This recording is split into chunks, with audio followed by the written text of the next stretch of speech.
Additional commission କୁ ଭିତରୁ ଭିଡି ଆଣି ତଣ୍ଟିଆ ଦେଇ ଗୋଇଠା ମାରି ଗୋଟେ କଳଙ୍କିତ ଅଧ୍ୟାୟ କରିଛ। ଇ ଆଦର୍ଶ ଏଗୁଡା ଆଦର୍ଶ କର୍ମଚାରୀ ବାଡେଇ ଧମକେଇବ, କର୍ମଚାରୀ ମାନଙ୍କୁ ଦୁର୍ବଳ କରିବ, ଘୋର ଅନ୍ୟାୟ ପରେ ମୁଁ ନିନ୍ଦା କରୁଛି। ଆଜି ଯଦି ସେ କାଲି ଆରେଷ୍ଟ ନ କରିଥାନ୍ତା ସରକାର, ଆଜି ଆମେ କଂଗ୍ରେସ ଦଳ ତରଫରୁ ଏକାଠି ହେଇଥିଲୁ, ଘେରାଉ କରିଥାନ୍ତୁ ମୁଖ୍ୟମନ୍ତ୍ରୀ ଘର ଏବଂ ଦରକାର ପଡ଼ିଲେ ମୁଖ୍ୟମନ୍ତ୍ରୀ ଘରେ ପଶିଥାନ୍ତୁ।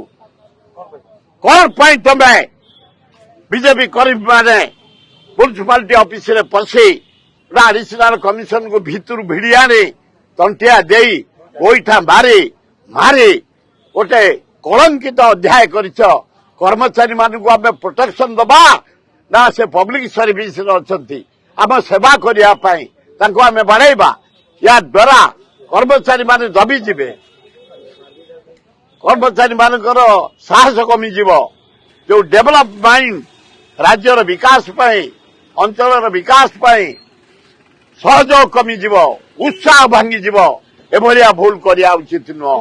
ଯାହା ହଉ 3 ଜଣ କାଲି ଯୋଉ ଜେଲ ପଠେଇଦେଲେ, ସେଇଥିପାଇଁ ଓଏସ୍ ସଂଘ, ଆଇଏଏସ୍ ସଂଘ, ଅନ୍ୟ କର୍ମଚାରୀ ସଂଘ, ଆମେ କଂଗ୍ରେସ ଦଳ ଯଦି ଆରେଷ୍ଟ ହୋଇଥାନ୍ତେ ଆଜି ବିରାଟ ଘେରାଉ କରିଥାନ୍ତୁ।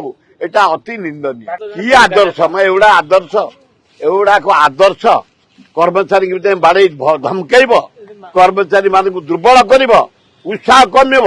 ଯୋଉମାନେ ରାଜ୍ୟର ଦେଶର ସର୍ବାଙ୍ଗୀନ ଉନ୍ନତି କରୁଛନ୍ତି।